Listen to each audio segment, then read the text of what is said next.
قدرتی جڑی بوٹیوں سے علاج کرنے والا انسان آج طرح طرح کی جدید دوائیاں استعمال کر رہا ہے۔ قدرتی جڑی بوٹیوں سے جدید دوائیوں تک کا یہ سفر کیسے طے ہوا؟ کیا جدید دوائیاں جو آج ہم استعمال کرتے ہیں یہ قدرتی جڑی بوٹیوں سے ہی بنائی جاتی ہیں یا ان سے ہی نکالی جاتی ہیں؟ آئیے اس کو جاننے اور سمجھنے کی کوشش کرتے ہیں۔ بسم اللہ الرحمن الرحیم۔ بیماریوں کے علاج کے لیے انسان قدرتی جڑی بوٹیوں کو استعمال کرتا رہا، لیکن ساتھ ساتھ نئی چیزیں بھی سیکھتا رہا۔ پھر ایک وقت ایسا آیا جب یہ پتہ چلا کہ کسی بھی قدرتی جڑی بوٹی کا جو فائدہ مند اثر ہے وہ اصل میں اس میں موجود کیمیکل کانسٹیچوئنٹس کی وجہ سے ہے۔ اس کے بارے میں تفصیلی ویڈیو موجود ہے، آپ دیکھ سکتے ہیں۔ اس کے بعد یہ کوشش شروع ہو گئی کہ کسی طرح قدرتی جڑی بوٹیوں سے ان فائدہ مند کیمیکل کانسٹیچوئنٹس کو الگ کر لیا جائے، اور اس سلسلے میں سب سے پہلی کامیابی جرمنی کے ایک سائنسدان کو ملی جنہوں نے 19ویں صدی کے شروع میں تقریباً 1804 یا 1805 میں افیم کے اندر سے ایک کیمیکل کانسٹیچوئنٹ الگ کیا جس کا نام مورفین ہے۔ یہ بہت بڑی اچیومنٹ تھی، اور اس کے بعد یہ سلسلہ شروع ہو گیا پوری دنیا کے اندر کہ کیسے ان قدرتی جڑی بوٹیوں سے فائدہ مند کیمیکل کانسٹیچوئنٹس کو الگ کر لیا جائے۔ یہ سلسلہ چلتا رہا، اب بھی چل رہا ہے اور چلتا رہے گا۔ پاکستان کے اندر بھی اس عنوان پر کافی ریسرچ ہوئی ہے اور ہو رہی ہے کہ کیسے ان قدرتی جڑی بوٹیوں سے ان فائدہ مند کیمیکل کانسٹیچوئنٹس کو الگ کر لیا جائے۔ تو سوال یہ پیدا ہوتا ہے کہ ہمیں کیا فائدہ ملتا ہے اگر ہم قدرتی جڑی بوٹی سے، پودے سے ان فائدہ مند کیمیکل کانسٹیچوئنٹس کو الگ کر لیں۔ اس کے ہمیں بہت سارے فائدے ملتے ہیں، ان میں سے چند ایک ہم یہاں ڈسکس کر لیتے ہیں۔ اگر ہم اس کیمیکل کانسٹیچوئنٹ کو جو فائدہ مند ہے الگ کر لیں تو اس کے بہت فائدے ہمیں ملتے ہیں۔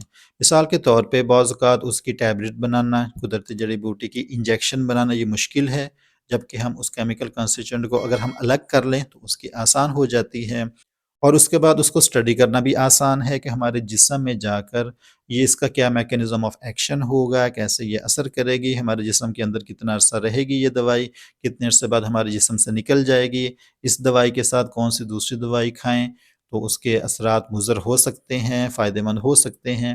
یہ ساری چیزیں اسٹڈی کرنا، ریسرچ کرنا آسان ہو جاتا ہے، اور یہی وجہ ہے کہ کوشش کی جاتی ہے کہ پلانٹ میں سے ان کیمیکل کانسٹیچوئنٹس کو الگ کر لیا جائے، اور بے شمار کیے جا چکے ہیں۔ بہت ساری ایسی دوائیاں ہیں جو مارکیٹ میں اویلیبل ہیں، جو ہم کھاتے ہیں جدید دوائیاں، اس میں سے کافی ساری ایسی دوائیاں ہیں جو پودوں سے نکلی ہیں اور ان کو استعمال کیا جا رہا ہے۔ خاص طور پر کینسر کی بہت ساری ایسی مہنگی دوائیاں جو ہم آج استعمال کرتے ہیں، ان میں سے زیادہ وہی ہیں جو پودوں سے نکالی گئی ہیں۔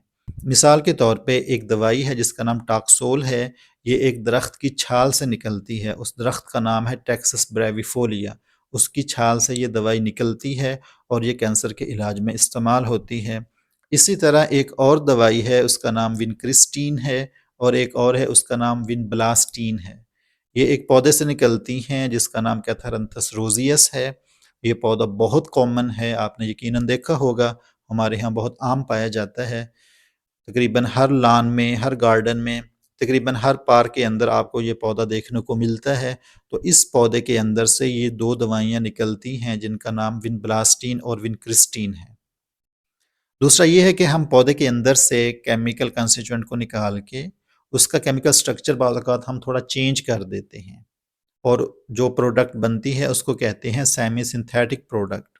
تو اس کا فائدہ یہ ہوتا ہے کہ بعض اوقات اس کیمیکل کانسٹیچوئنٹ کا یا اس قدرتی جڑی بوٹی کا سائیڈ ایفیکٹ ہوتا ہے، تو کیمیکل سٹرکچر چینج کرنے سے اس کا وہ سائیڈ ایفیکٹ ختم ہو جاتا ہے۔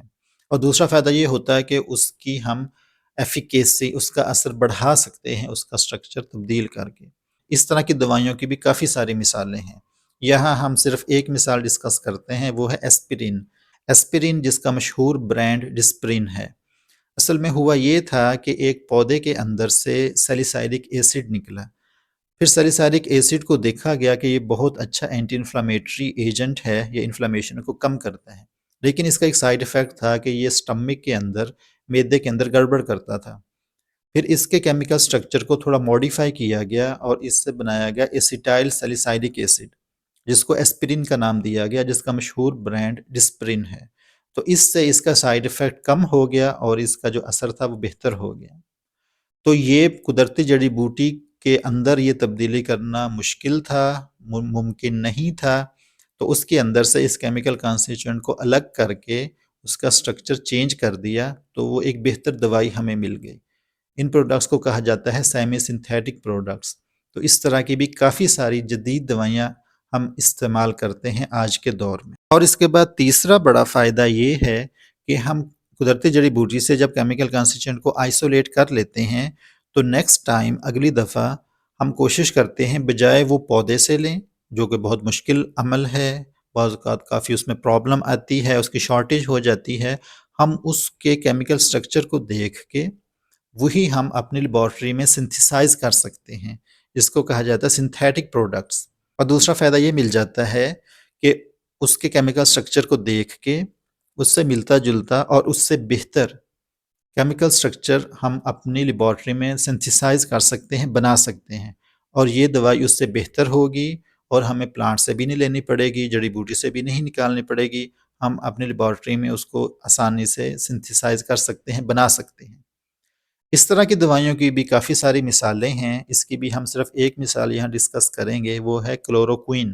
کلوروکوئن کی سٹوری اس طرح ہے کہ سب سے پہلے ایک درخت ہے، اس کی چھال، اس کی بارک، جس کو سنکونا بارک کہتے ہیں، اس کے اندر سے کوئنین کو نکالا گیا۔ کوئنین ملیریا کے لیے بہت اچھی تھی۔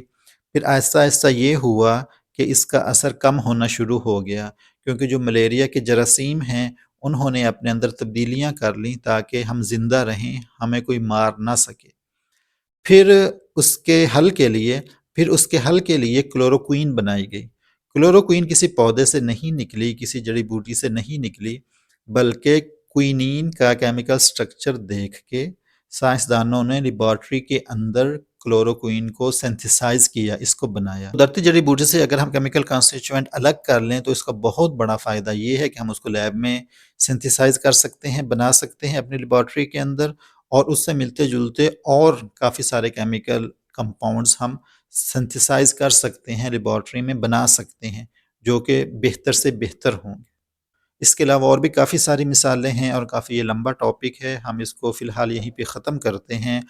اور اینڈ پہ پوری بات کا خلاصہ یہی ہے کہ جدید دوائیاں جو ہم استعمال کر رہے ہیں، اگر حقیقتاً دیکھا جائے تو ان کے تانے بانے کہیں نہ کہیں جا کر قدرتی جڑی بوٹیوں سے ہی ملتے ہیں۔ قدرتی جڑی بوٹیوں کے اندر بے شمار بیماریوں کا علاج موجود ہے، لیکن بات ہے کہ ان چیزوں کو ڈھونڈا جائے۔ جیسے بہت سارے کیمیکل کانسٹیٹوئنٹ ڈھونڈے گئے اور آج وہ استعمال ہو رہے ہیں مختلف بیماریوں کے علاج میں، اسی طرح اور بھی ریسرچ کی ضرورت ہے اور پوری دنیا میں اس پہ ریسرچ ہو رہی ہے۔